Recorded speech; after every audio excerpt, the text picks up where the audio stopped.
Welcome to the segment on other lifestyle changes for a healthy heart. Along with good nutrition and regular exercise, several other lifestyle changes are also important. In this episode, you'll learn why and how to quit tobacco, maintain a healthy weight, and manage your stress levels. Tobacco greatly increases your risk of heart disease. It doesn't matter whether you've smoked or chewed for 1 year or 30. The best time to stop is now. Of course, you probably already know this. How to do it is the trick. There's no right or wrong way to quit, and most people make several attempts before they quit tobacco for good. So if you've tried to quit before without success, try again. One important step is talking to your healthcare providers. They can help you plan the best way to quit based on your situation.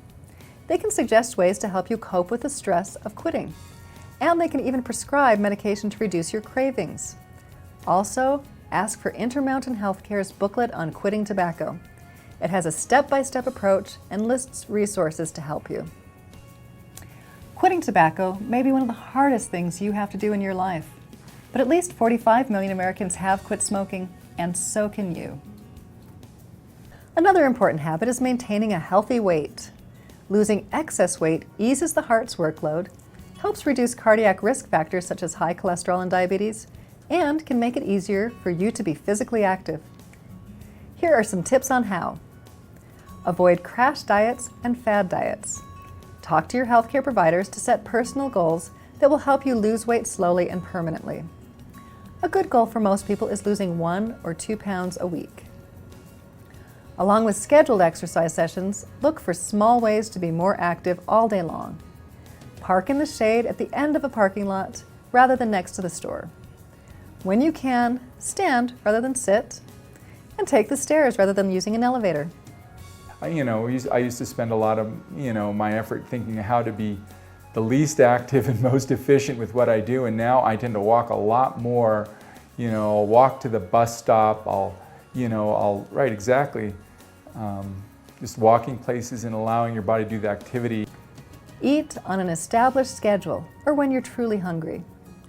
Don't eat because you're bored, lonely, stressed, or watching TV. Mindless eating can add hundreds of empty calories each day. Control your portion size by keeping serving platters off the table and using smaller plates and bowls. Don't eat directly from food packages. Avoid trigger foods, items you know you'll eat too much of. Just don't bring them into your house. And finally, keep a record. One of the best ways to modify a habit is by recording it every day. It's simple, but just keeping a brief diary of your food and exercise can bring about change. Well, I had to start slow. That is, I didn't just revamp the whole thing. I just tried to change one thing, and as that became a habit and more comfortable, then maybe change something else. And then as that became more and more comfortable, then change something else. But I think if you just try to overhaul the whole thing, it's going to be overwhelming, and you'll have a much greater chance of just giving up. Managing stress is also important for your heart. Stress doesn't just affect you mentally, it can also cause increased heart rate and blood pressure, shallow and rapid breathing, and higher cholesterol and blood sugar. These physical reactions can cause hardening of the arteries, reduce the oxygen that gets to your heart, cause blood clots to form, and create heart rhythm problems. Of course, you can't cut out all stress from your life, but the key is responding to stress in a healthy way. Here's how. First, pay attention. Notice when you're feeling tense, frustrated, or discouraged. Also, notice your unhealthy responses. Arguing with people, not sleeping enough, or eating unhealthy foods. When you have these symptoms or reactions, stop and do some deep breathing, stretch, and if you can, close your eyes and think about something positive for just a few minutes. You'll be surprised at how it can change your mood. Also, remember that your reaction to stress begins with how you perceive it. It can help to look at the funny side of the situation, think about the big picture, or give others the benefit of the doubt. And look at how you've committed your time. Are you too busy or busy with things you don't enjoy?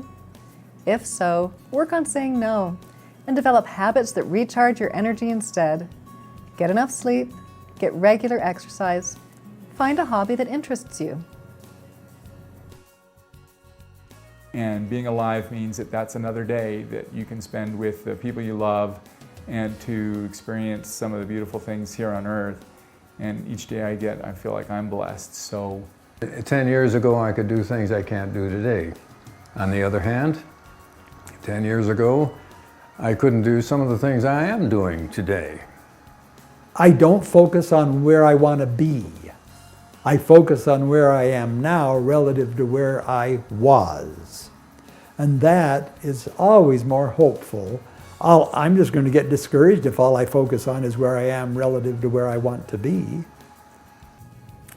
This is the end of the segment on other lifestyle changes. By making lifestyle changes, you can make your life better and maybe even longer.